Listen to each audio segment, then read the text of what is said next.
Attention! Official announcement! Face mask pinasusuot muli? Saan at bakit? Ating alamin.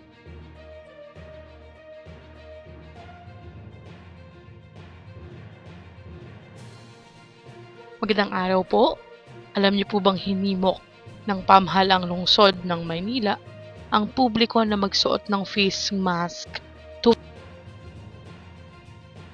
ng kalidad ng hangin sa lungsod.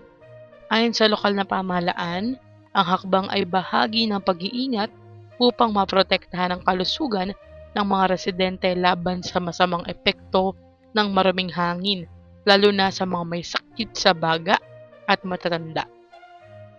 Pinayuhan din ang publiko na limitahan ang hindi kinakailangang paglabas at manatiling updated sa mga anunsyo hinggil sa air quality. Patuloy namang minomonitor ng mga otoridad ang sitwasyon upang agad na makapagpatupad ng karagdagang hakbang kung kinakailangan. Ano pong inyong reaksyon dito mga taga Manila at mga kababayan din nating pumupunta sa lungsod? I-comment nyo na po sa baba. Hanggang dito na lamang po muna. Ito ang Chaz Infos and Updates. I-like, share, and subscribe para kayo ay updated. God bless po and have a nice day.